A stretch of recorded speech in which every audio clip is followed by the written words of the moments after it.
Hello fellas, welcome to today's video. The day today is 24th of July 2026. कल that is on 23rd of July 2026 मैंने जो trades लिया था उनका logic बताऊंगा, कौन सा प्रोफॉर्म अकाउंट्स में लिया था उसको भी बताऊंगा। और जैसे कि वीडियो का टाइटल में लिखा हुआ है I passed my fivers 5K account, तो उसका भी लॉजिक बताऊंगा। So let's get into the charts. So this is the US 100 या फिर कह लीजिए नैस्डैक। नैस्डैक का 5 मिनट चार्ट है ये।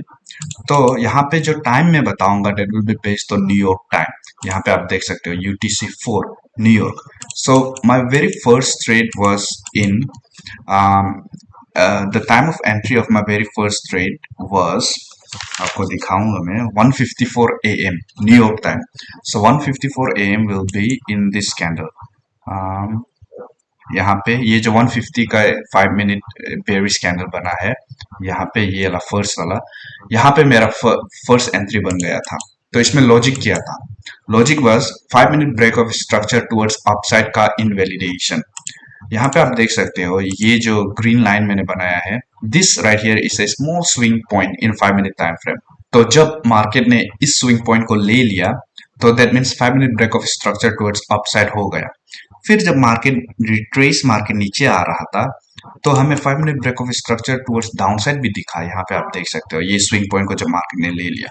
तो we have two conflicting ideas.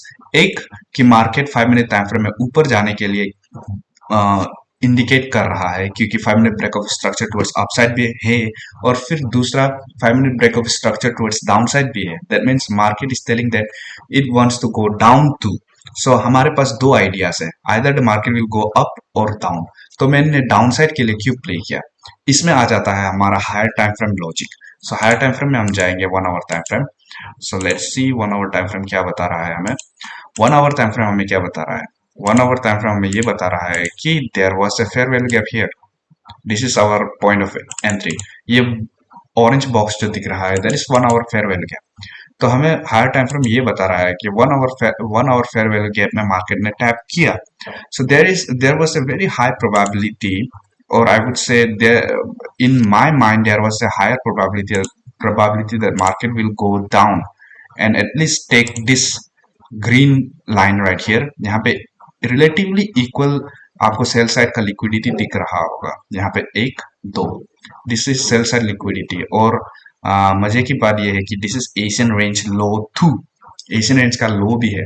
तो अगर आप हायर टाइम फ्रेम कंटेक्स्ट से देखोगे तो मार्केट ऊपर गया था जरूर, पर यहाँ पे रोड ब्लॉक मिला इसे, road block in the form of, या फिर रोड ब्लॉक कह लो या फिर रेजिस्टेंस कह लो, in the form of 1 hour fair value gap. तो मार्केट मेरे लॉजिक के अनुसार ऊपर नहीं जा पा रहा था और इसने नीचे जाने के लिए सिग्नल दे दिया मुझे। तो 5 minute break of structure towards upside का इनवैलिडेशन पे मैंने सेल साइड का पोजीशन लिया और इसमें मुझे 1:1 का प्रॉफिट हुआ था।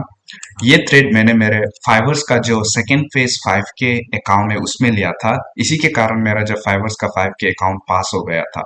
और जो मेरा 25K का फंडिंग पिप्स में एक अकाउंट है फर्स्ट फेज का, उसमें भी मैंने ये ट्रेड लिया था, उसमें मुझे प्रॉफिट हुआ था $800। तो दोनों को मैं दिखाऊंगा अभी। यहाँ पे ये है मेरा फाइवर्स का अकाउंट, आप देख सकते हो।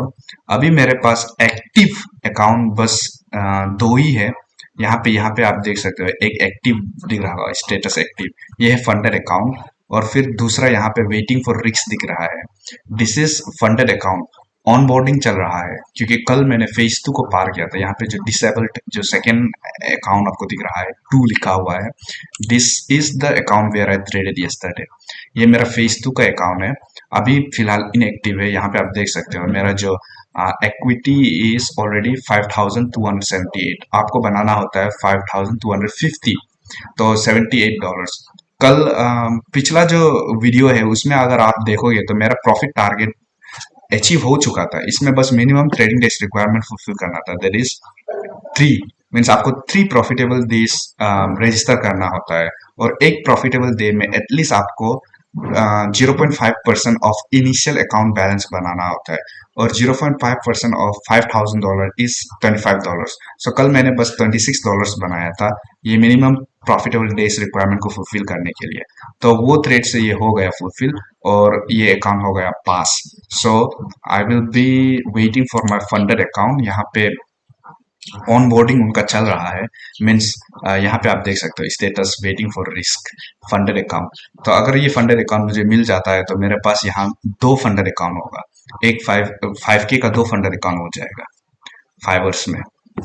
और ये इस अकाउंट को मैंने कैसे प्राप्त किया, यहाँ पे फर्स्ट स्टेज को कैसे मैंने पास किया, फिर सेकेंड स्टेज को कैसे पास किया, वो सभी आपको मिल जाएगा मेरा पिछला वीडियोस को अगर आप देखोगे तो। और अगर मैं समरी दूं इसका, तो ये जो इसका शुरुआत मैंने कब किया था देखते हैं। Let's see, first face account को मैंने शुरुआत कब किया था। I started this account on, यहाँ पे कई तो होना चाहिए स्टैटिस्टिक्स, स्टैटिस्टिक्स तो होना चाहिए, कहाँ पे है दिखेगा कहाँ में, या यहाँ पे देखिए। इसको मैंने शुरू किया था, फर्स्ट फेस अकाउंट को मैंने शुरू किया था 2 जुलाई को। आई बोट दिस अकाउंट ऑन 2 जुलाई। मेरा first trade was placed on 6 July, I think 6 जुलाई को लॉस हुआ था।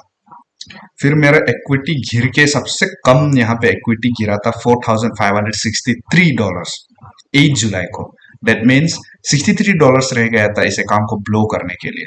और इस वक्त पे मैंने सोचा कि ये अकाउंट ब्लो हो जाएगा, क्योंकि $63 से मुझे बनाना था ऑलमोस्ट 10%, विच इज $500। तो this is a very big ask, पर समहाउ आई मैनेज्ड। यहाँ पे आप देख सकते हो धीरे धीरे मेरा इक्विटी बढ़ रहा है और somehow I pass this account.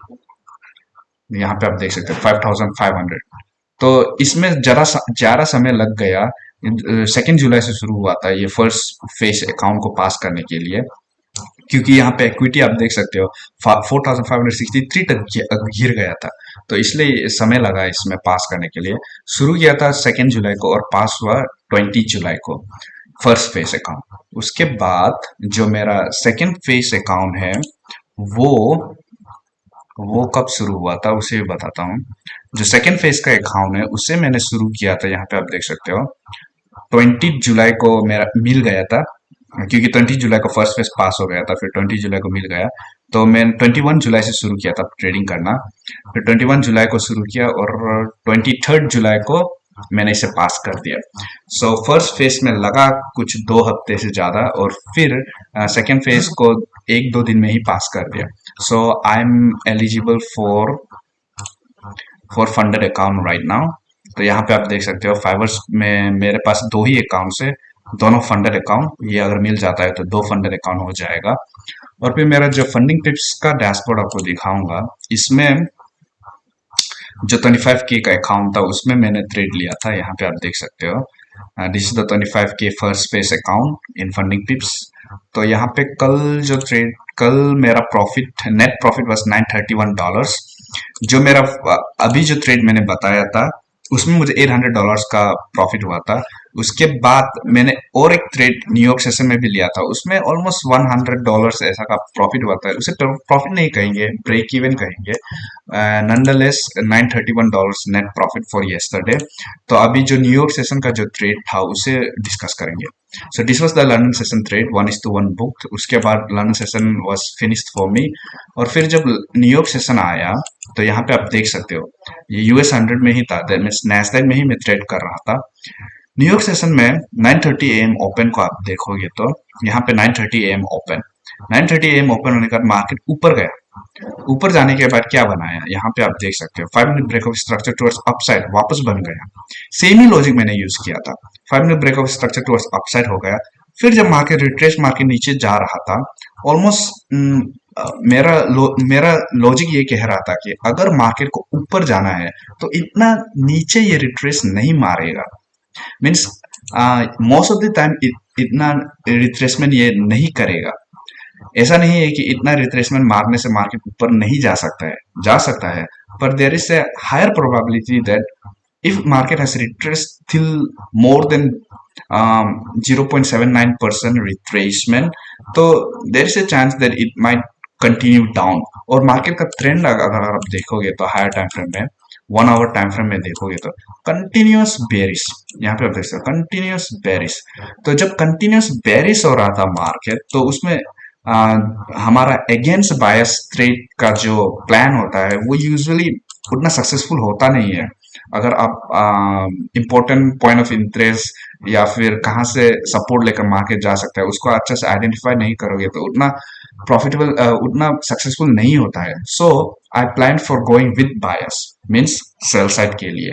तो यहाँ पे भी सेम ही लॉजिक था, 5 minute break of structure towards upside का इनवैलिडेशन पे मैंने एंट्री किया था सेल साइड का position. Entry time was entry time was 10:09 AM। So 10:09 AM will be in this candle, ये जो 10:05 का 5 मिनट कैंडल है यहाँ पे मैंने एंट्री किया था। यहाँ पे जब मार्केट मुझे क्लियर सिग्नल दे रहा था कि ये नीचे जा सकता है, तब यहाँ पे मैंने एंट्री किया था। पर प्रॉब्लम ये हो गया कि मार्केट कंसोलिडेशन शुरू कर दिया था 5 मिनट टाइम फ्रेम में। और अगर मेरा जो सेटअप है वो 1:1 के लिए, तो 1:1 के लिए मैं इतना देर रुकना पसंद नहीं करता हूँ यूजुअली, क्योंकि यहाँ पे आप देख सकते हो 10:05 को मैंने एंट्री किया था, तो यहाँ पे ऑलमोस्ट 10:35 तक मार्केट बस कंसोलिडेट हो रहा था। दैट मीन्स ऑलमोस्ट 30 मिनट्स ये कंसोलिडेट कर रहा था और मैं बस बैठा था स्क्रीन के आगे, वेट कर रहा था और मेरे अंदर पेशेंस भी नहीं था। और मैंने ये ट्रेड 2 अकाउंट्स में लिया था। एक 25K का अकाउंट जो मैंने आपको बताया $100 के अराउंड मैंने कट कर दिया था ब्रेक इवन पे, और दूसरा मैंने लिया था मेरे फंडिंग पिप्स का 5K फंडेड अकाउंट। उसमें मुझे प्रॉफिट हुआ था 1:1, क्योंकि उसमें मेरा एंट्री पॉइंट वॉज 10:12 AM। मेरा जो 25K का अकाउंट है उसमें 10:09 AM को मैंने एंट्री किया था, दैट मीन्स दिस कैंडल। और जो 5K फंडेड अकाउंट फंडिंग पिप्स का, उसमें मेरा एंट्री पॉइंट था 10:12 AM। 10:12 AM will be in this candle, next candle. जब ये रिट्रेस मार्केट थोड़ा ऊपर जा रहा था तब मेरा एंट्री बना था। इसलिए यहाँ पे आप देख सकते हो 1:1 मुझे इजिली मिल गया। दो मार्केट नीचे गया नहीं, यहाँ पे एक ही कैंडल में मुझे 1:1 मिल गया था। सो दैट वाज द मसला इन दिस ट्रेड। यहाँ पे मेरा जो 25K का अकाउंट था उसमें मेरा एंट्री पॉइंट नीचे था, इसलिए जब मार्केट यहाँ पे अप एंड डाउन कर रहा था मैंने अपना पोजीशन आउट कर दिया, ब्रेक इवन पे आउट कर दिया। मीन्स $100 प्रॉफिट था उसमें आउट कर दिया, और ये जो नीचे का मूव है उसे कैप्चर नहीं कर पाया due to my impatience. I need to improve on that. और जो मेरा फंडिंग पिप्स 5K का फंडेड अकाउंट है उसमें, क्योंकि रिट्रेस मार्केट जब मार्केट ऊपर जा रहा था तब मैंने एंट्री किया था, इसलिए ये जो कंसोलिडेटिंग एरिया था उसमें ही मेरा 1:1 बुक हो गया था। तो आपको दिखाऊंगा मैं। यहाँ पे आपने देख लिया 25K का अकाउंट, 2 ट्रेड्स। यहाँ पे एक ट्रेड में अगर यहाँ दिखाता हूँ तो तब अच्छे से पता चलेगा। यहाँ पे आप देख सकते हैं NDX 100 में नैस्डैक, यहाँ पे सेल पोजीशन क्रिएट किया था। एंट्री टाइम एग्जिट टाइम बहुत छोटा छोटा दिखा रहा है, तो उसमें अच्छा शायद दिखाई नहीं देगा, पर आप जान लीजिए कि मेरा जो यहाँ पे 2 ट्रेड्स है, पहला ट्रेड लंदन सेशन में था और दूसरा ट्रेड मेरा न्यूयॉर्क सेशन, नेट $931 प्रॉफिट। और उसके बाद मेरा जो फंडेड अकाउंट में था उसमें मैंने ट्रेड प्लेस किया था, सेम ट्रेड आइडिया, पर थोड़ा रिट्रेसमेंट मारने देने के बाद, तो उसमें मुझे प्रॉफिट हुआ था 1:1। So that was good. यहाँ पे आप देख सकते हो $149 का प्रॉफिट हुआ था 1:1।